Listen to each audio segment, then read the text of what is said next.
the fact that I have the longest length of experience in the Virginia State Assembly, 6 years now in the State Senate. And in addition to that, the legislative measures that I have worked on and passed over these past several years, more specifically around education and health care, reproductive rights, housing, the environment. When I spoke about my legislative priorities and highlighted the work that I have done, that was a message that voters really responded to. Senator Hashmi, this was an extremely close result. You won with less than 30% of the vote. I think that kind of naturally begs the question for a lot of people about, whether ranked choice voting would be worthwhile considering in statewide races moving forward. What do you think about that? We've successfully passed opportunities for ranked choice voting at localities, and we've seen some localities adopt those opportunities, and it has been successful.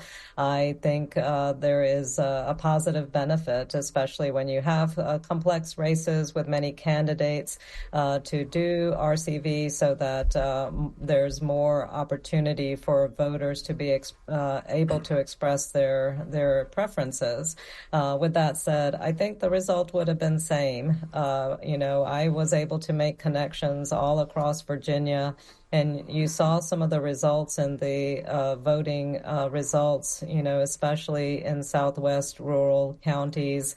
I was able to connect with voters on issues that matter to them, most especially on education opportunities, on healthcare access or lack of access, sadly, that we see in so many rural communities.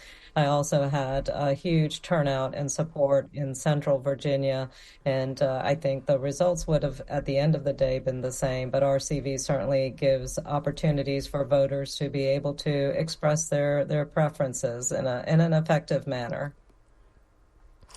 Senator, this is Tom Sherwood here. Congratulations on your victory. It was a close election, but you were running. Second was LeVar Stoney, former mayor of Richmond, and you beat him in that area. He lost a lot of votes in Richmond.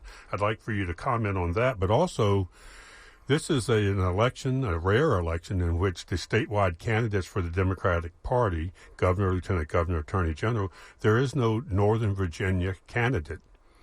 Abigail Spanberger, the candidate for governor, is Northern Virginia adjacent. But two things, beating LeVar Stoney in his own area and no candidate from Northern Virginia. You're from Chesterfield County, I believe, in Richmond. Suburb. But you also did very well in Northern Virginia. Go ahead, please. Yes. Yes, thank you. I think my success in Richmond, and I actually live in Richmond, and my first district prior to redistricting was the majority of the city, and certainly have had strong connections in Richmond, Chesterfield, Henrico, and Hanover. I think that played an important role.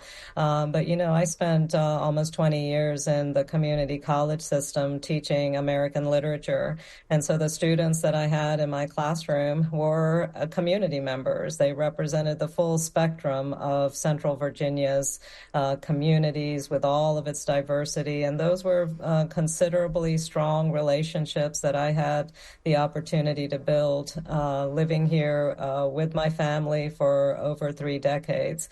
And I think those relationships, that work that I had done prior to running for office, laid a strong foundation for me. I flipped this seat in 2019. It was Republican held for almost 3 decades.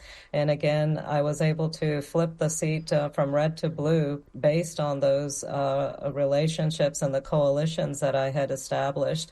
And so we knew that we were running strong in the Richmond area, and especially given the work that I'd done for 6 years representing this community and so many different constituents.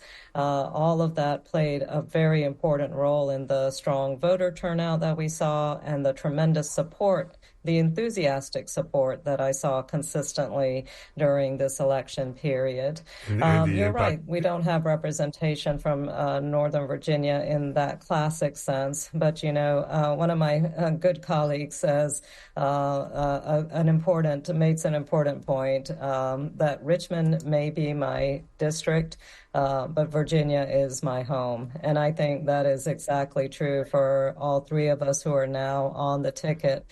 We are here to speak on behalf of all Virginians, to represent the full breadth and scope of our Commonwealth, and to respond to the unique issues and concerns of every region. And I think the listening conversations, the engagement that we have already been a part of, helps us to understand the concerns as they are in different localities. Thank you very much. My daughter has lived in Fairfax County for 15 years, and so that plays an important part for me as well. You've crossed an important hurdle. When Tom Sherwood cannot interrupt you, you're doing very well. But just let me say, your Republican opponent, Mr. Reed, has already been on social media attacking you classically as a radical, pretty radical within our party, and bad for what do you expect in your campaign with him? You and he have exchanged some messages on social media. How do you see this race shaping up?